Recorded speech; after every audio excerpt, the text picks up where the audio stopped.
झारखंड के सरायकेला जिला के राजनगर सामुदायिक स्वास्थ्य केंद्र सीएचसी में कथित लापरवाही का एक दर्दनाक मामला सामने आया है, जहां एक गर्भवती महिला और उसके नवजात बेटे की इलाज के दौरान मौत हो जाती है। ये पूरी घटना क्या है? मैं पूरी घटना बताऊंगी, लेकिन थोड़ी सी जानकारी जान लीजिए, बेसिक जानकारी कि आखिर ये मामला क्या है। मृतका विनीत मांड्रा स्वास्थ्य सहायिका के रूप में कार्यरत थी और इस घटना ने अब सबको दंग करके रख दिया है। और घटना के बाद महिला के पति और परिजनों ने डॉक्टरों पर आरोप भी लगाए हैं।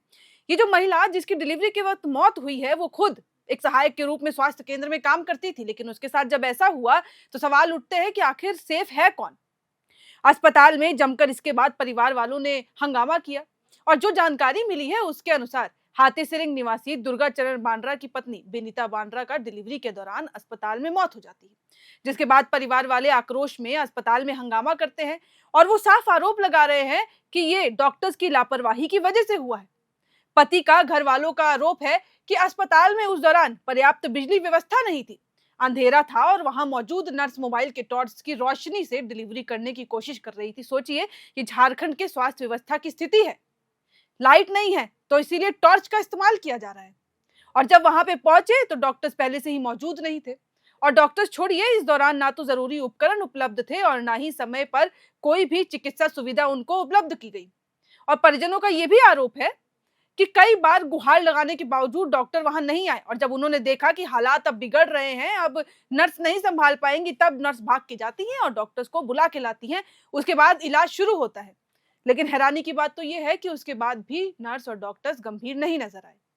बताया यह भी जा रहा है कि महिला की हालत बिगड़ती गई, लेकिन समय रहते ना तो बेहतर इलाज मिल सका और ना ही उच्च केंद्र रेफर करने में तत्परता दिखाई गई।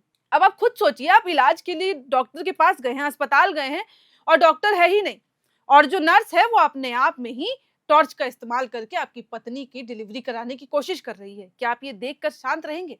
यहाँ तक कि जब डॉक्टर्स नहीं थे तो परिवार वालों ने कहा कि आप हमारा रेफर कर दीजिए, हम किसी और अस्पताल ले जाएंगे, लेकिन वहां वो भी नहीं हुआ।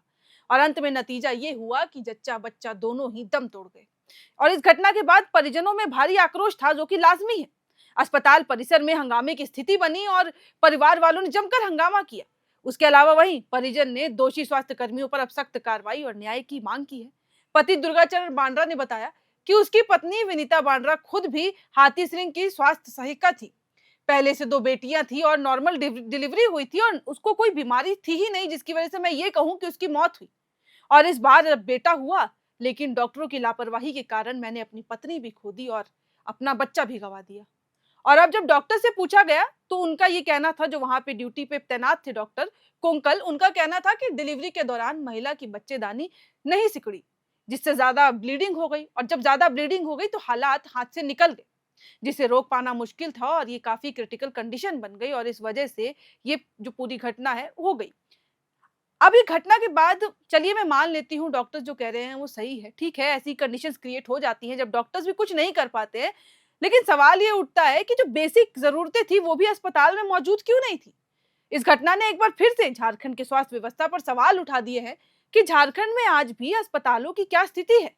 अगर हम ग्रामीण दौर की बात करें खासकर पे, तो उन इलाकों में तो हालात इससे भी ज्यादा जर्जर हैं।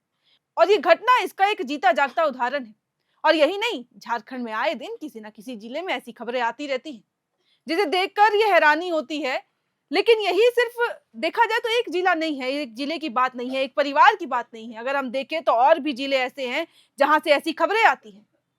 लेकिन जिस तरीके के दावे किए जाते हैं, कहा जाता है राज्य में कुल 4,996 अस्पताल और स्वास्थ्य केंद्र हैं और इन स्वास्थ्य संस्थानों का जिले के हिसाब से बंटवारा भी किया गया है, जिसमें रांची सबसे ज्यादा आगे है जहां पे 450 संस्थान है।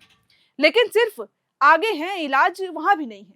उसके बाद पश्चिम सिंहभूम, पूर्वी सिंहभूम और दुमका जैसे स्थान आते हैं। वहीं दूसरी तरफ रामगढ़, कोडरमा और लोहरदगा में सबसे कम स्वास्थ्य उपलब्ध है। राज्य में उपलब्ध बेड की बात करें तो राज्य में 16,719 सरकारी हॉस्पिटल में बेड अवेलेबल है। इनमें अकेले रांची में 3,638 बेड उपलब्ध हैं, जो कि राज्य के कुल बेड का 22% है। इसके बाद पूर्वी सिंहभूम, धनबाद और पश्चिम सिंहभूम का स्थान शामिल है। अगर हम कम क्षमता वाले बेड्स की बात करें तो उन जिलों में लोहरदगा, रामगढ़, कोडरमा जैसे जो जिले हैं वो शामिल आते हैं। और ये जानकारी अब मैं इसीलिए दे रही हूँ क्योंकि आखिरकार राज्य में जब इतने बेड अवेलेबल्स हैं और देखा जाए, सवाल ये उठता है कि राज्य में अलग अलग जिलों में अंतर क्यों किया गया है, हर जगह अवेलेबिलिटी अलग क्यों है। भौगोलिक रूप से देखा जाए तो ठीक है, मैं मानती हूँ कम लोग हैं, कम संख्या है तो कम बेड है, लेकिन इस्तेमाल तो कहीं नहीं है।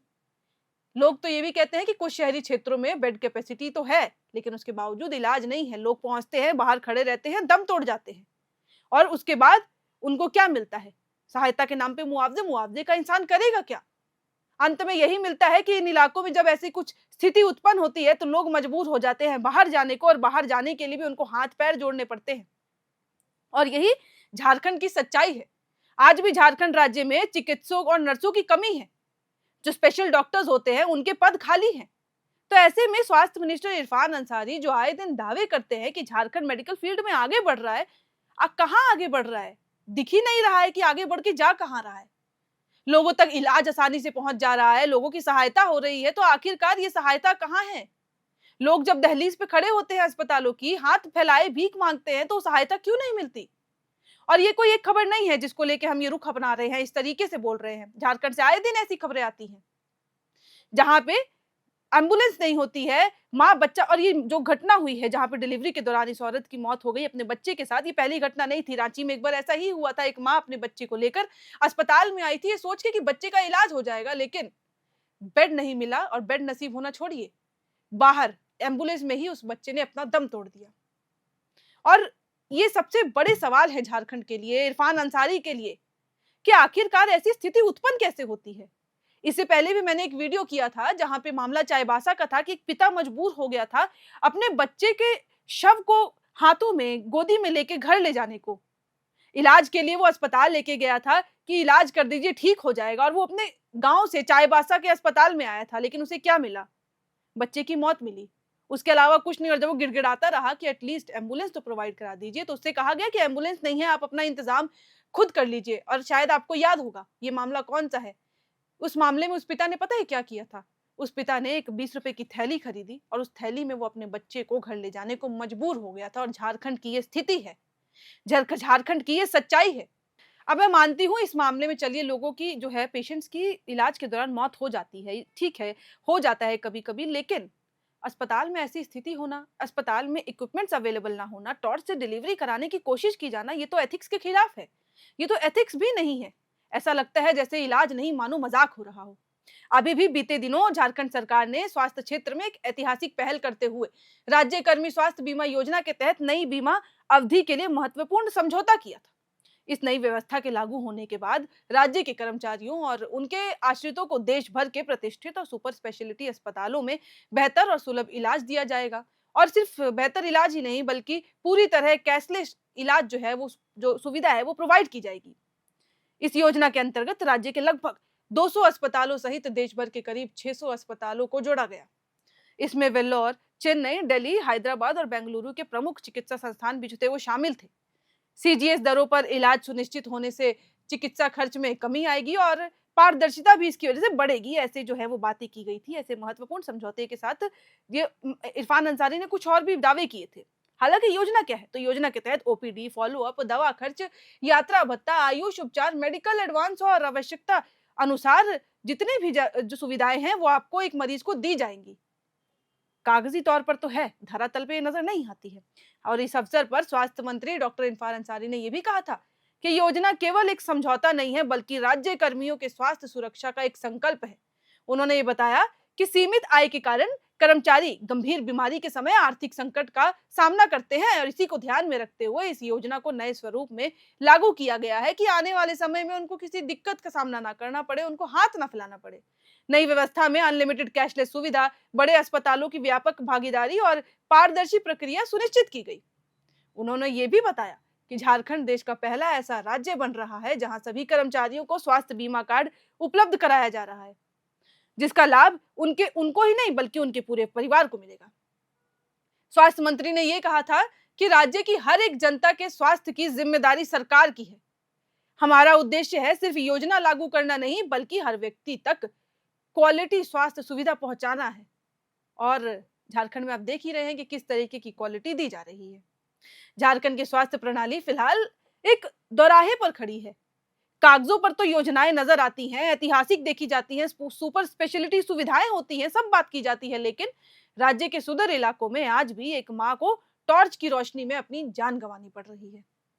और जब तक बुनियादी ढांचे, और बुनियादी ढांचों में बेसिक कम्युनिटीज की बात करूंगी, चाहे वो बिजली हो, उपकरण, डॉक्टर हो या कुछ भी, उसमें सुधार नहीं होगा, तब तक ये बड़ी बड़ी बीमा योजनाएं आम जनता के लिए बेमानी के रूप में ही नजर आएंगी।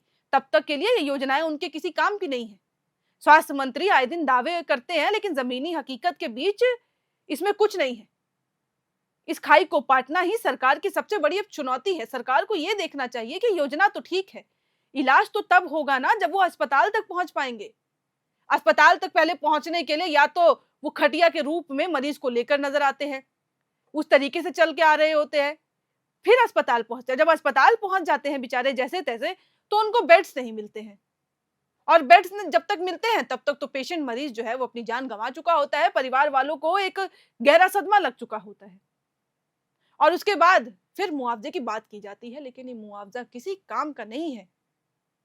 झारखंड के आज भी जो इलाके हैं, बोलते हैं कि निरीक्षण करने जा रहे हैं, आखिर कहाँ अभी भी अगर आप डॉक्टर इरफान अंसारी का ट्विटर खोल के देखेंगे तो उसमें वो कहीं कहीं जगहों पे किसी किसी लोगों के पास गए हैं, उनके हालचाल पूछने गए हैं जिनकी तबीयत खराब हो गई, और वो वहां जाके उनसे बात कर रहे हैं, उनसे जायजा ले रहे हैं कि आखिर क्या क्या स्थिति है। लेकिन ये सब किस काम का?